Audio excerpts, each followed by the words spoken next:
Supplies needed for this tutorial will be zip ties, foil, metal wreath, and LED lights. I got zip ties and foil from my local Family Dollar.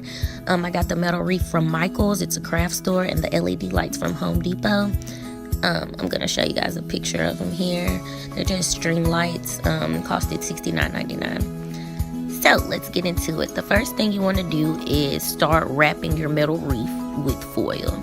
And you want to make sure when you wrap it, you kind of do the tuck method and make sure that the foil is sealed inside the other foil that you're going to wrap around it, if that makes sense. After you've laid the first piece of foil down, you just want to go ahead and continue until you have a full circle of foil, and you kind of want to overlap it so the other part that you put on previously doesn't stand out.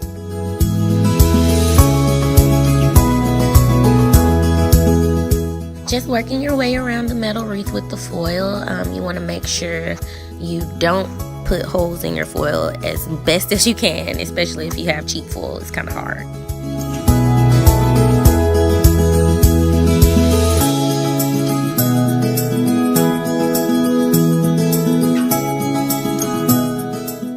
And after basically covering half the circle, you'll eventually make your way around, and it should look like this at this point.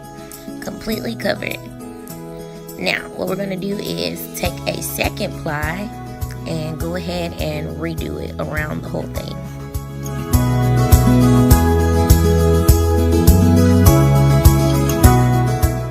Once you've added that second ply, it should be a little more denser and you'll be able to tell it's a little heavier and things like that. So the next step is going to be making way for the lights. So what you want to do is between each metal wreath gap, you want to press the foil down and just basically lay it down so the lights can have a smooth, easy application. And as you can tell, the first space in the inner circle is way more fitting on the wreath than the outer two last spaces. So what you're going to do is repeat that same thing, just basically making way for the lights. After doing that on all three of the spaces, you should have a nice smooth track to lay your string lights down on, and this will make it easier than just applying to frumply or wrinkly foil. The beauty about this string light is that it has its own tape adhesive, and as you lay it down on the track, you can pull back the tape inch by inch. That way you don't have to take the whole tape off or get any fuzzies on your ring light strips. So after laying the ring light strips on the first space of the wreath, what you want to do now is go ahead and trim some of the tape covering that is peeling.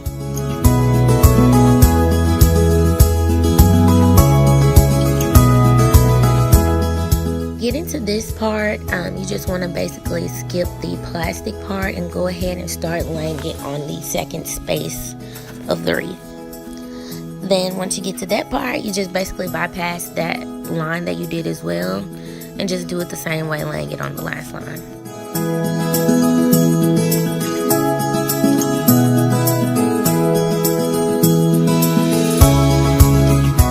Once you successfully laid down the tape lights in all of the spaces on the wreath, you just basically want to cut that excess tape off that was protecting your strips and leave it on for the part of the string lights that's going to be dangling, because you're going to need that and it's going to be able to plug it up into the wall, and you don't want fuzzies and all kind of dirt on your ring light. So what you want to do next is take some zip ties. I had a color assortment. I'm just going to pick the white one so my ring light doesn't look tacky. And basically what you want to do is strategically place these in spots that you don't see lights. That way you don't injure the flow of the lighting, or you don't injure the ring light.